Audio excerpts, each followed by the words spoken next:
This is marriage Albanian style in the northern city of Shkodra.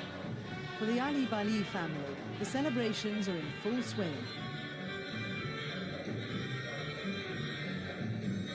Xhema Alibali is dancing with her sister Agina. Xhema lives her life as a man. This makes her one of Albania's legendary sworn virgins. These women are forsaking sex for their independence. At home, Xhema lives with her sister. Both are unmarried. The division of roles is clear. Xhema is the man and income provider.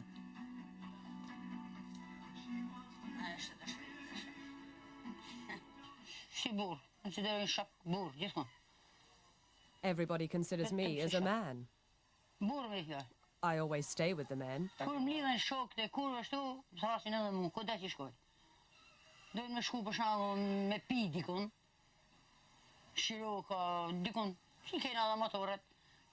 When there are events, my friends, who are all men, call me, and sometimes we go out to drink and to do things together. Xhema decided to become a man at the age of 13. She cropped her hair and dressed in men's clothes. Her family was furious. But Xhema had made up her mind. She preferred to mingle with men. In Albania's rigid patriarchal society, it enabled her to do what she liked. In striking contrast to other women, she can drink and smoke. She took charge of her own life.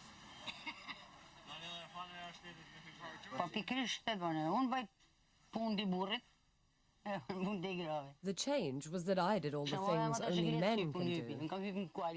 That's the difference. I didn't have to do any women's duties. I went out a lot, and in the winter, I used to bring home wood to heat the flat. I rode horses and motorcycles, things my sisters couldn't do.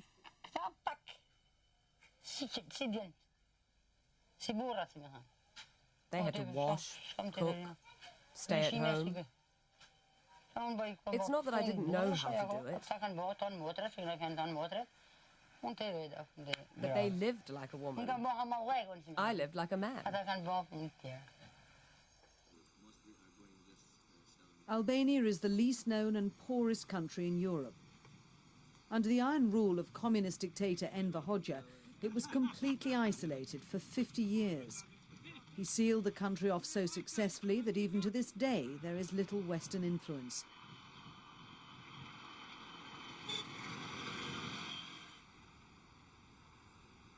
In the more remote villages, life pretty much follows the same patterns as decades ago. Cile Lisi at work, preparing coffee for her husband.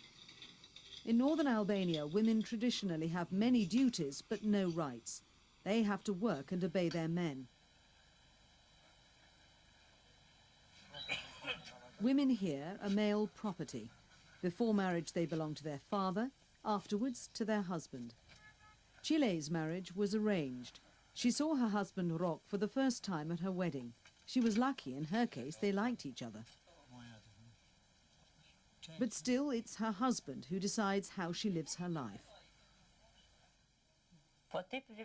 In all decisions regarding daily life, regarding expenses, problems or work, my husband decides. He does ask me for my opinion, but in the end it is he who takes the decision.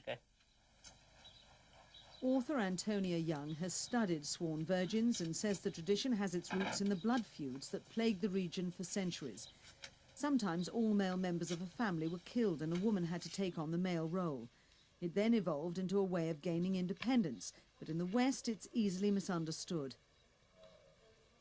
We're getting so concerned with homosexuality and the rights of gay people, and so it may be being a bit confused, and I think some people see these as gay.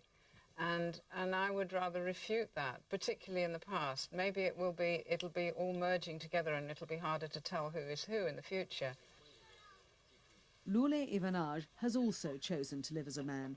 A courageous decision in this small village near the Adriatic, where Lule lives with her brother and his family. She's the undisputed head of the household, in contrast to the other women occupied with more domestic activities.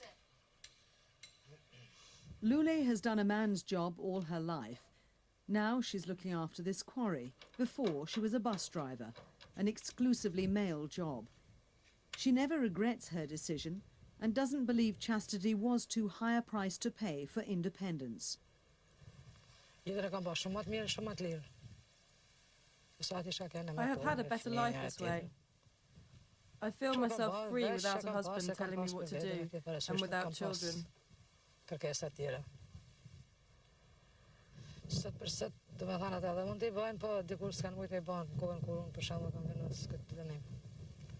Also, everything I ever earned in my life is my own. Before, the differences between what I could do and what other women could do were bigger. My decision to lead the life of a man was more difficult.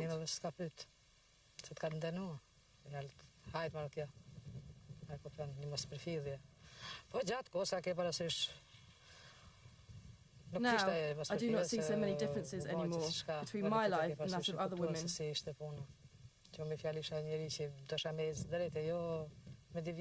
Women have more freedom now.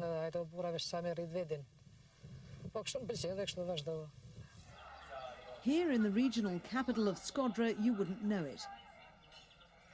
It's a man's world. Their women stay at home.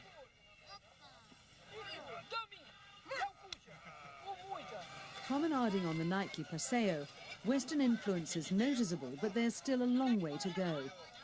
The women here are not free about the men observe their life, observe all their coming in his life, and don't make her freedom. They don't feel proud of their self. Change is coming, but slowly. Up to 10 years ago, certainly, there was no other way that a woman could live alone or could head a family or even be head of 2-3 people. Whereas now it's becoming nearer to a possibility. I mean, here in the north, I think it would be quite unusual to find a woman living alone as a woman. Xhema and her fellow sworn virgins are likely to be the last of their kind. Few women now would choose such an austere life. In today's Albania, swearing to be a lifelong virgin is beginning to look too heavy a price to pay for independence and freedom.